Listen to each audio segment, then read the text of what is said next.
Hi friends, അപ്പോൾ ഇന്നൊരു review ആയിട്ടാണ് വന്നിരിക്കുന്നത്. യുവിഡോക്സിന്റെ ബ്ലൂ ലൈറ്റ് സൺസ്ക്രീൻ റിവ്യൂ ആണ്. അപ്പോൾ ഇത് ഞാൻ ആദ്യമായിട്ടാണ് ഈ ടിൻറ്റഡ് ആയിട്ടുള്ള ഒരു സൺസ്ക്രീൻ മേടിക്കുന്നത്. യുവിഡോക്സിന്റെ തന്നെ ഞാൻ മുമ്പൊരു വീഡിയോ ചെയ്തിട്ടുണ്ട്. സിലിക്കൺ ജെൽ ടൈപ്പ് ഒരു സൺസ്ക്രീൻ റിവ്യൂ ആണ് ചെയ്തിരിക്കുന്നത്. അതും അടിപൊളി ഒരു സൺസ്ക്രീൻ ആണ്. ഞാൻ ആദ്യമായിട്ടാണ് ടിൻറ്റഡ് വേർഷൻ മേടിക്കുന്നത്. അതും ബ്ലൂ ലൈറ്റ് പ്രൊട്ടക്ഷൻ, അതായത് സൺ പ്രൊട്ടക്ഷൻ കൂടാതെ ബ്ലൂ ലൈറ്റിൽ നിന്നും പ്രൊട്ടക്ട് ചെയ്യുന്ന ഒരു സൺസ്ക്രീൻ ആണ് യുവിഡോക്സിന്റെ ബ്ലൂ ലൈറ്റ് സൺസ്ക്രീൻ. ഇത് SPF 50+ ആണ്. എല്ലാ ടൈപ്പ് സ്കിന്നിനും യൂസ് ചെയ്യാൻ പറ്റിയ ഒരു സൺസ്ക്രീൻ ആണ് ഇത്. കൂടാതെ മാറ്റ് ഫിനിഷ് ആയിരിക്കും, വാട്ടർ റെസിസ്റ്റന്റ് ആയിരിക്കും. ഇതിന്റെ പ്രൈസ് ഒക്കെ വരുന്നത് 600 to 800 റേഞ്ചിലാണ് വരുന്നത്. ഓരോ ഓഫറിൽ ഓരോ വെബ്സൈറ്റിൽ ലഭ്യമാണ്. യുവിഡോക്സിന്റെ തന്നെ ഡയറക്റ്റ് സൈറ്റ് ഉണ്ട്, ബ്രെൻടൺ എന്ന് പറഞ്ഞിട്ട് അവരുടെ സൈറ്റ് ഉണ്ട്. അതിന് തന്നെ പർച്ചേസ് ചെയ്യുകയാണെങ്കിൽ കുറച്ച് നല്ല ക്വാളിറ്റിയുള്ള സാധനം നമുക്ക് മേടിക്കാൻ കിട്ടും. ഞാൻ ഇതിന്റെ ലിങ്ക് ഒക്കെ ഡിസ്ക്രിപ്ഷനിൽ കൊടുത്തേക്കാം, ചെക്ക് ചെയ്യുന്നതാണ് നിങ്ങൾക്ക്. ഞാൻ പറഞ്ഞില്ലേ, ഇത് ടിൻറ്റഡ് ആണ്. ടിൻറ്റഡ് ആയതുകൊണ്ട് തന്നെ നല്ല ലൈറ്റ് വെയിറ്റ് ആണ്.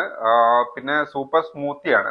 അതായത് നല്ല രീതിയിൽ സ്പ്രെഡ് ആവും. നമുക്കൊരു കുറച്ചളവിൽ എടുത്താൽ തന്നെ നല്ല രീതിയിൽ സ്പ്രെഡ് ആക്കാൻ നമുക്ക് പറ്റും. അതുകൊണ്ട് തന്നെ ഒരു അഫോർഡബിൾ റേഞ്ച് എന്ന് നമുക്ക് പറയാം. അഫോർഡബിൾ സാധനമാണിത്.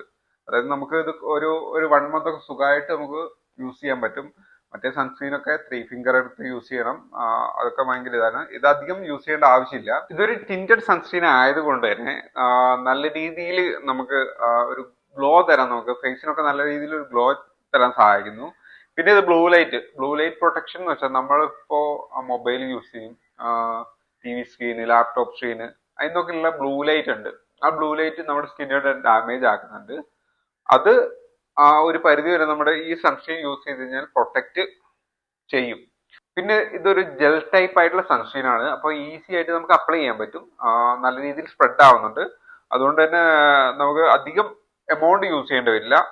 അപ്പൊ ഇത് നമുക്ക് പുറത്തേക്കൊക്കെ ഇറങ്ങുന്നതിന് ഒരു അരമണിക്കൂർ മുമ്പെങ്കിലും അപ്ലൈ ചെയ്യണം. പിന്നെ മോർണിംഗ് റൂട്ടീനിൽ, നമ്മുടെ സ്കിൻ കെയർ റൂട്ടീൻ ഇല്ലേ മോർണിംഗിലെ, ആ സ്കിൻ കെയർ റൂട്ടീൻ്റെ കൂടെ ഈ സൺസ്ക്രീൻ കൂടെ അപ്ലൈ ചെയ്യുകയാണെങ്കിൽ നല്ലതായിരിക്കും. ഒരു അരമണിക്കൂർ മുമ്പെങ്കിലും അപ്ലൈ ചെയ്യണം, പുറത്തേക്ക് ഇറങ്ങുന്ന, വെയിലത്തേക്ക് ഇറങ്ങുന്നതിന് മുമ്പ്. പിന്നെ ഇത് റീഅപ്ലൈ ചെയ്യണം. റീഅപ്ലൈ ചെയ്യുന്നത് ഒരു 2 മണിക്കൂർ 3 മണിക്കൂറിനുള്ളിൽ റീഅപ്ലൈ ചെയ്താൽ മാത്രമേ നല്ല രീതിയിലുള്ള റിസൾട്ട് കിട്ടുള്ളൂ.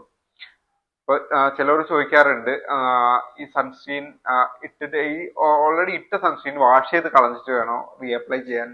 അങ്ങനെയൊന്നുമില്ല. നമുക്ക് വേർപ്പൊക്കെ എന്തെങ്കിലും ഉണ്ടെങ്കിൽ ഒന്ന് വൈപ്പ് ചെയ്യുക, അതിന്റെ ശേഷം അതിന്റെ മുകളിൽ ഇട്ടാൽ മതി. പിന്നെ ഇത് പാരബൻ ഫ്രീ ആണ്, സൾഫേറ്റ് ഫ്രീ ആണ്. അപ്പോൾ അങ്ങനെയുള്ള ഒരു നല്ലൊരു സൺസ്ക്രീൻ ആണ്.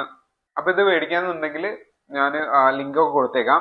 മുമ്പ് ഞാനൊരു യുവിഡോക്സിന് ചെയ്തിട്ടുണ്ട്. അപ്പൊ അതിന്റെ ലിങ്ക് ഞാൻ കൊടുത്തേക്കാം. അപ്പൊ നിങ്ങൾക്ക് എന്തെങ്കിലും ഡൗട്ടൊക്കെ ഉണ്ടെങ്കിൽ കമന്റ് ആയിട്ട് പറയുക. അപ്പോൾ അടുത്ത വീഡിയോ ആയിട്ട് വീണ്ടും കാണാം.